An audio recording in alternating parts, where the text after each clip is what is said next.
ये सवाल कितने लोगों के मन में आता है कि हम इतनी पूजा पाठ करते हैं, हम इतना धर्म का काम करते हैं, हम गरीबों की मदद करते हैं, हम किसी ज़रूरतमंद की सहायता करते हैं, फिर भी हमारे साथ इतना बुरा क्यों होता है। वहीं कुछ लोग होते हैं जो कुछ भी ऐसा अच्छा नहीं करते, फिर भी उनके साथ सब कुछ अच्छा हो रहा होता है।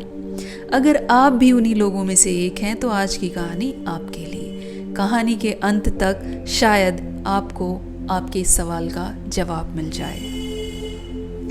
एक बार एक औरत बड़े ही पुण्य के काम किया करती थी। वो बहुत सारे व्रत करती थी, पूजा पाठ करती थी, पर उसे मन में कभी सुकून नहीं मिलता था। वो हमेशा बेचैन रहती थी। उसके मन में हमेशा एक ही सवाल आता था, इतनी पूजा करती हूँ, इतनी भगवान में आस्था है, फिर भी मन में शांति क्यों नहीं है। पर वो बेचारी इस उम्मीद में कि कभी ना कभी उसे उसके सवालों का जवाब मिलेगा, अपनी पूजा पाठ जारी रखती है, अपने अच्छे काम जारी रखती है।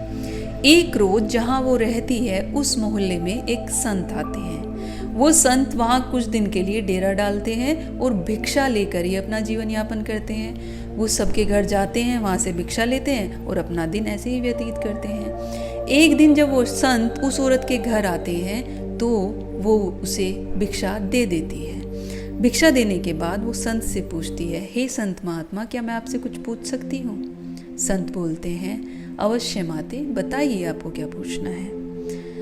वो बोलती है कि संत महात्मा, मैं अपने जीवन में हर एक अच्छा काम करती हूँ। मैं कोशिश करती हूँ कि मैं अच्छे से पूजा करूँ। मैं कोशिश करती हूँ कि मेरे जितने भी कार्य हो वो किसी की मदद करने के लिए हो, मैं किसी का बुरा ना करूँ। मैं हर वो चीज़ कोशिश करती हूँ जिससे मुझे मेरे जीवन में सुकून मिले, पर न जाने ऐसा क्या है कि मुझे सुकून मिलता नहीं है। संत महात्मा उसके मन को भाप जाते हैं और उसे कहते हैं, ठीक है, मैं तुम्हारे सवाल का जवाब कल दूंगा।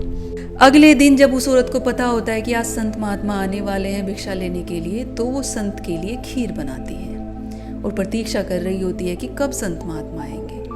जैसे ही वो संत उसके घर आते हैं और अपना कमंडल आगे करते हैं कि लीजिए माता, इसमें भिक्षा दे दें, तो वो जो खीर कमंडल में डालने के लिए तैयार होती है, वो देखती है कमंडल तो बहुत गंदा है। वो संत महात्मा से कहती है कि साधुदेव, ये कमंडल आप मुझे दे दीजिए, मैं इसे साफ कर देती हूँ क्योंकि ये बहुत गंदा है। इस पर संत कहते हैं, तो माता, क्या आप इस गंदे कमंडल में खीर नहीं डालेंगी।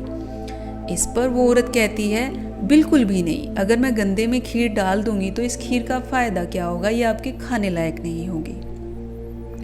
इस पर संत महात्मा कहते हैं कि बस मन का भी यही होता है, जब तक आपके मन में भय, लोभ, क्रोध, ईर्ष्या, ये सब का वास होगा, ये वही बुराइयां हैं, वही गंदगी है जो आप मेरे इस कमंडल में देख रही हैं। जब तक आप कमंडल को साफ नहीं करेंगी तो इस स्वादिष्ट खीर का फायदा ही नहीं होगा।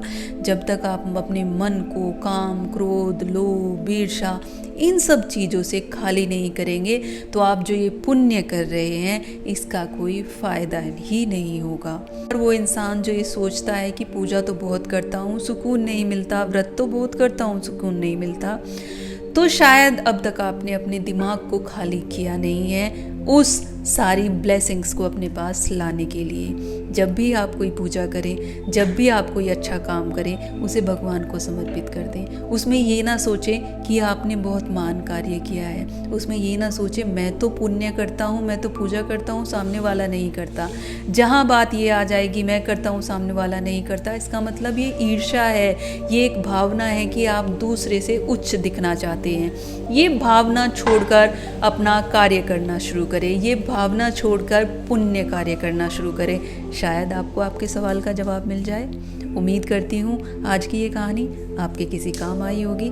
अगर आज की कहानी अच्छी लगी है और आपको लगता है कि ये किसी के साथ शेयर की जा सकती है तो प्लीज़ इस कहानी को शेयर करना ना भूलें। मिलते हैं अगली वीडियो में, तब तक के लिए राधे राधे।